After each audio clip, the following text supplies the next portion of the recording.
मैं Sonam and welcome to my channel Sonam IT classes. आज जो हम लोग टॉपिक डील करने वाले हैं वो एसडीएलसी का बहुत ही इम्पॉर्टेंट टॉपिक है, that is the preliminary investigation and problem recognition, जो कि मेरा एसडीएलसी का one of the important phases में आता है ना। ये टॉपिक स्टार्ट करने से पहले मैं बस बोलना चाहूँगी कि please like and subscribe my channel so that मैं फर्दर जो भी वीडियोज़ बनाऊँ वो आप तक पहुँच सके। Okay, now let we start the first phase of the SDLC, that is the preliminary investigation and problem recognition। यहाँ पे हम लोग इसको थोड़ा डीपली स्टडी करेंगे। दैट इज़ द सबसे पहले preliminary investigation and problem recognition.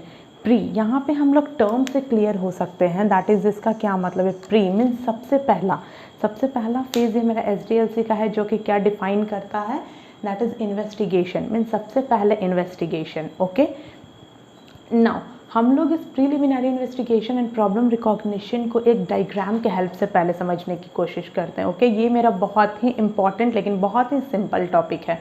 Okay, ना यहाँ पे हम लोग क्या देख रहे हैं, प्रीलिमिनरी इन्वेस्टिगेशन में क्या किया जाता है, प्रॉब्लम्स को गैदर किया जाता है, प्रॉब्लम्स को कलेक्ट किया जाता है। सबसे पहला डिटेक्ट किया जाता है व्हाट आर द प्रॉब्लम्स, क्या क्या प्रॉब्लम्स आ रहे हैं। तो उस प्रॉब्लम्स को क्या करते हैं, यहाँ पे हम लोग डिफाइन करते हैं। जितने सारे प्रॉब्लम्स है, तो प्रॉब्लम्स कैसे आएगा, जब तक हम इंफॉर्मेशंस को गैदर नहीं करेंगे जब तक तो कोई प्रॉब्लम आएगा नहीं। तो सबसे पहले मेन इसमें क्या है कि यहाँ पे इन्वेस्टिगेट किया जाता है।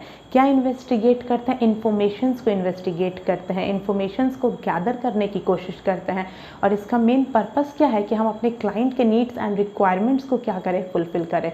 तो सबसे पहले हम लोग देखते हैं कि प्रीलिमिनरी इन्वेस्टिगेशन में बेसिकली होता क्या है। यहाँ पे क्या करते हैं कि जो भी मेरा क्लाइंट है वो डेवलपर के पास आया कि मेरे लिए ये एक सॉफ्टवेयर डेवलप कर दो, तो वो क्या करेगा डेवलपर, क्या वो एक्सेप्ट कर लेगा कि हाँ मुझे ये सॉफ्टवेयर को डेवलप करना है, क्या वो एक्सेप्ट करेगा, या फिर वो कम्प्लीटली डिनाई कर देगा। ये अभी कुछ नहीं करेगा। सिंपली वो क्या करेगा, सबसे पहले जो मेरा डेवलपर है वो ये देखेगा कि क्या मैं जो सॉफ्टवेयर डेवलप करने जा रहा हूँ, क्या वो सॉफ्टवेयर मेरा लीगल है या नहीं, क्या मुझे ये सॉफ्टवेयर को डेवलप करना चाहिए या नहीं करना चाहिए। अगर वो डिसाइड कर लेता है कि यस मुझे ये सॉफ्टवेयर को डेवलप करना है, तब वो क्या करेगा, इस फर्स्ट फेज में स्विच करेगा। और फर्स्ट फेज में स्विच करने के लिए वो स्विच करेगा एंड देन वो क्या करेगा, प्रॉब्लम को कलेक्ट करेगा। दैट मीन्स इन्फॉर्मेशंस को वो क्या कर रहा है, कलेक्ट कर रहा है, गैदर कर रहा है। नाउ इन्फॉर्मेशंस को कलेक्ट करेगा, गैदर करेगा, तो डिफरेंट सोर्सेज से वो क्या कर रहा है, कलेक्ट और गैदर। जो भी इन्फॉर्मेशंस को कलेक्ट और गैदर करेगा वो फ्रॉम द डिफरेंट सोर्सेज से करेगा।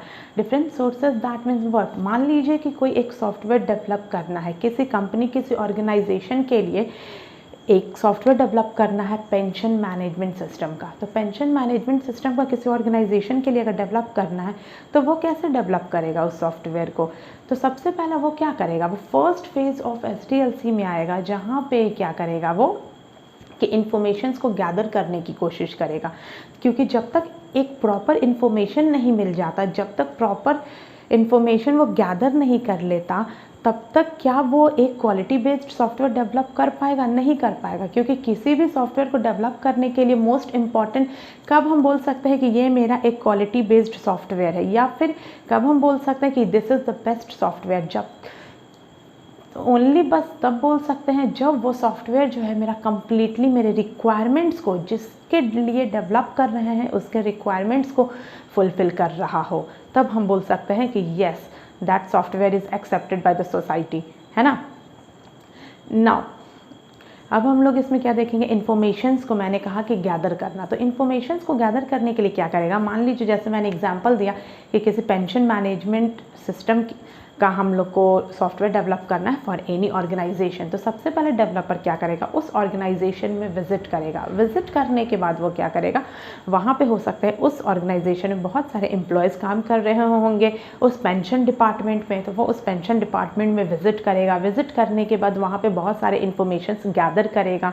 हो सकता है उसके पास ये सॉफ्टवेयर पहले से अवेलेबल है, तो अगर पहले से अवेलेबल है लेकिन उसमें, तो वो उसमें चेक करेगा कि पहले क्या क्या फीचर्स था, मुझे इसमें और क्या चेंजेस करने हैं, या फिर मुझे एक न्यू सॉफ्टवेयर डेवलप करना है तो पहले कैसा था और अभी मुझे क्या करना है। इस तरह से वो बहुत सारे इन्फॉर्मेशंस को गैदर करेगा। वो क्या करेगा कि जर्नल से, न्यूज़पेपर से और भी डिफरेंट तरीके से वो इन्फॉर्मेशंस को गैदर करने की कोशिश करेगा। उस साइट पे विज़िट करेगा, उसके साइट पे विज़िट करके वहाँ से वो इन्फॉर्मेशंस को गैदर करेगा।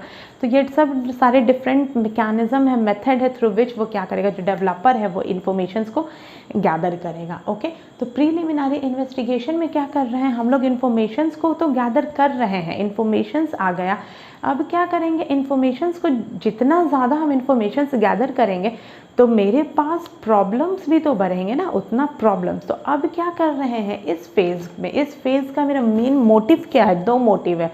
फर्स्ट इन्फॉर्मेशंस को गैदर करना एंड नेक्स्ट क्या है, उस इन्फॉर्मेशंस को गैदर करने के बाद उसको स्मॉलर पार्ट्स में डिवाइड करते हैं, उसको हर प्रॉब्लम्स को, हर रिक्वायरमेंट्स को जो भी है यूज़र का जो गैदर करके लाए, उसको स्मॉलर पार्ट्स में डिकम्पोज करते हैं। उसको स्मॉलर पार्ट्स में डिकम्पोज करने का मेरा मेन मोटिव क्या है, सो दैट हम उस प्रॉब्लम्स को, उसके रिक्वायरमेंट्स को अच्छे से डिफ़ाइन कर पाएँ। किसी भी चीज़ को अगर लार्जर पार्ट में रखते हैं तो हो सकता है कि हम उसमें बहुत सारे रिक्वायरमेंट्स को छोड़ दें, बहुत कुछ रह जाए, लेकिन अगर हम उसको स्मॉलर पार्ट्स में अगर डिकम्पोज कर देते हैं अपनी प्रॉब्लम्स को, तब हम क्या करेंगे, सेक्शन वाइज अगर हम डिकम्पोज कर देते हैं तब हम क्या करेंगे कि हर एक पे हम अच्छे से फोकस कर सकते हैं। तो यहाँ पे ये डायग्राम से हम लोग समझते हैं कि यहाँ पे प्रीलिमिनरी इन्वेस्टिगेशन में क्या कर रहे हैं, that means this is our problem. हम जो भी प्रॉब्लम, कहने का मतलब व्हाट, द इन्फॉर्मेशंस, वो इन्फॉर्मेशंस जो हम लोग गैदर किए हैं, तो ये इन्फॉर्मेशन है मेरा, और इस इन्फॉर्मेशन जो हम गैदर करके लाए हैं उस इन्फॉर्मेशन को अब क्या करना है, स्मॉलर पार्ट्स में डिवाइड कर दे रहे हैं, स्मॉलर यूनिट्स में, सेक्शंस में डिवाइड कर रहे हैं। दैट मीन्स हम जिसको बोल रहे हैं प्रॉब्लम्स, यस, सो दैट हम हर एक यूनिट पे, हर एक सेक्शन पे हम इंडिविजुअली अच्छे से काम कर सके, फोकस कर सके, and that is the main motive of preliminary investigation and problem recognition. Now जो मेरा सेकंड फेज़ है वो मेरा फिजिबिलिटी स्टडी। इससे पहले हम लोगों ने फर्स्ट फेज़ में क्या देखा था कि यहाँ पे फर्स्ट फेज़ में हम लोगों ने इन्फॉर्मेशंस को गैदर कर रहे थे। तो जो इन्फॉर्मेशंस को गैदर कर रहे थे, अब क्या करेंगे हम लोग सेकंड फेज़ में उस इन्फॉर्मेशन में से जो मेरा मीनिंगफुल इन्फॉर्मेशंस है उस इन्फॉर्मेशंस को हम लोग फ़िल्टर कर देंगे, सो दैट, क्योंकि हो सकता है हम लोगों ने फर्स्ट फेज़ में बहुत सारे कुछ इन्फॉर्मेशंस को गैदर करते टाइम कुछ ऐसे इन्फॉर्मेशंस को भी गैदर कर लिया होगा जिस इन्फॉर्मेशंस को फर्दर हमें कोई काम नहीं आने वाला। तो ये फिजिबिलिटी स्टडी फेज़ में हम क्या करते हैं, उस इन्फॉर्मेशंस को फ़िल्टर कर लेते हैं और जो मीनिंगफुल इन्फॉर्मेशंस होता है उस इन्फॉर्मेशंस को हम रखते हैं एंड द रेस्ट को हटा देते हैं, उस इन्फॉर्मेशंस को अभी उसकी हटा देंगे फर्दर।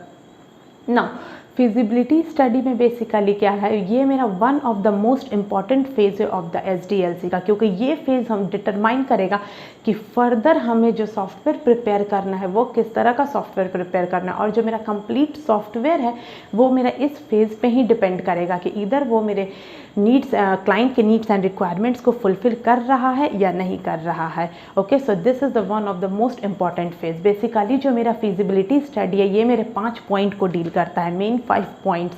सबसे पहले हम लोग देखते हैं। Okay, now the first point मेरा क्या है, that is the technical feasibility study.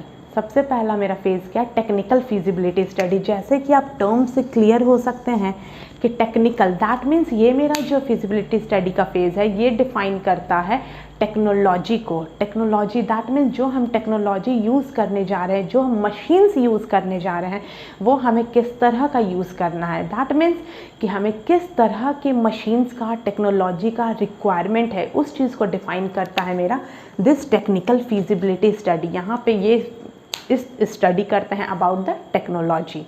Okay, now the next phase जो है मेरा, that is the operational feasibility study. Operational feasibility studies में भी देखिए as the term define, that is the operation. Means यहाँ पे जो हम लोग स्टडी करते हैं अबाउट द ऑपरेशन, कि ये हमने इन्फॉर्मेशन और डेटा कलेक्ट कर लिया, हमें ये सॉफ्टवेयर डेवलप करना है, तो अब इस पे जो है कौन सा ऑपरेशन परफॉर्म करना है, किस किस तरह का ऑपरेशन परफॉर्म करना है, इस चीज़ के बारे में स्टडी करते हैं in the operational feasibility study. Now the third is the economical feasibility study. Economical feasibility study मेरा बेसिकली डिफाइन करता है इकोनॉमिक्स को एज द टर्म. यहाँ भी देखिए as the term that is economics. ये किस चीज़ को डिफाइन करता है? Economics that means cost. जो हम प्रोडक्ट डेवलप करने वाले हैं, जो हम सॉफ्टवेयर प्रोड्यूस करने वाले हैं, वो कितना कॉस्ट कंटेन करेगा, सो दैट हमें पॉकेट से अपना पैसा ना इन्वेस्ट करना पड़े. क्योंकि ये प्रोग्रामर, जो मेरा डेवलपर है और जो मेरा क्लाइंट है, दोनों के लिए ये मोस्ट इंपॉर्टेंट थिंग है, that is economical feasibility study. So that client extra पे करना नहीं चाहेगा और डेवलपर अपने पॉकेट से नहीं लगाना चाहेगा. Okay, so that the cost के बारे में जो हम लोग स्टडी करते हैं about the where in the economical feasibility study. Now next fourth is the legal. Legal में क्या देखते हैं कि जो हम सॉफ्टवेयर डेवलप करने जा रहे हैं, क्या वो सॉफ्टवेयर लीगल है या फिर इलीगल है. ओके, इस चीज़ को डिफाइन करता है मेरा legal feasibility study. Now next fifth is the social. That means social क्या मेरा बताता है कि जो हम सॉफ्टवेयर डेवलप करने वाले हैं, क्या वो सॉफ्टवेयर मेरा सोसाइटी एक्सेप्ट करेगा या नहीं करेगा. ये दैट मीन्स क्या कि अगर हम सॉफ्टवेयर डेवलप कर लिए लेकिन उस सॉफ्टवेयर को सोसाइटी जो है वो एक्सेप्ट नहीं कर रहा है, तो फिर उसके डेवलप करने का कोई मायने नहीं होता. That is the waste of the money only. Okay, and waste of the time, you can say that. तो यहाँ पे किस चीज़ को डिफाइन करता है? सोशल. दैट मीन्स कि जो हम सॉफ्टवेयर को डेवलप करने जा रहे हैं, क्या वो मेरा सोसाइटी जो है वो एक्सेप्ट करेगा या नहीं करेगा. And the most important thing, यहाँ जो हम लोग इकोनॉमिकल फिजिबिलिटी स्टडी में डिफाइन करेंगे, यहाँ पे हम लोग कॉस्ट को डिफाइन करते हैं and we are also defining the budget. दैट मेरा क्या कितना पड़ने वाला है बजट. ओके, नाउ जब फिजिबिलिटी स्टडी को हम लोग स्टडी कर लेंगे डीपली, देन आफ्टर क्या करते हैं, एट लास्ट यहाँ पे एक रिपोर्ट क्रिएट किया जाता है. So that is called feasibility report. Then what is the advantages? क्यों हम रिपोर्ट क्रिएट कर रहे हैं? मान लीजिए हम तो फर्स्ट फेज़ में क्या किया है, इन्फॉर्मेशंस को गैदर कर लिए, फिजिबिलिटी स्टडी में स्टडी कर लिए, उस इन्फॉर्मेशंस को फिल्टर कर लिए, लेकिन हम एक रिपोर्ट अगर नहीं क्रिएट करेंगे तो हो सकता है कि बाद में हम देख रहे हैं कि अच्छा कुछ रिक्वायरमेंट्स मेरा रह गया है, कुछ ये चीज़ सॉफ्टवेयर में प्रॉब्लम्स है, ये चीज़ छूट गया है ना, या फिर कुछ एक्स्ट्रा एडअप हो गया है. तो इस चीज़ को देखकर, मतलब कंप्लीटली जो हम सॉफ्टवेयर डेवलप करने जा रहे हैं वो मेरे क्लाइंट के नीड्स एंड रिक्वायरमेंट्स को फुलफ़िल करेगी, उसके लिए क्या किया जाता है, एक फिजिबिलिटी रिपोर्ट क्रिएट किया जाता है. और ये जो मैंने क्या कहा था स्टार्टिंग में कि ये मेरा मोस्ट इम्पॉर्टेंट फेज़ है, क्योंकि यही फेज़ मेरा डिफ़ाइन करेगा कि फ़र्दर मुझे क्या करना है, और ये रिपोर्ट बताएगा कि मुझे क्या क्या करना है, क्या क्या प्रोसेसिंग करना है. तो अगर ये मेरा रिपोर्ट जो है प्रॉपर नहीं क्रिएट होगा तो हो सकता है मेरे सॉफ्टवेयर जो मैं डेवलप करने जा रहा हूँ, सॉफ्टवेयर में कुछ प्रॉब्लम आ जाए. ओके, सो यहाँ पे क्या करता है, इन सारे पॉइंट्स को लेकर एक रिपोर्ट क्रिएट किया जाता है and that report is called as feasibility report.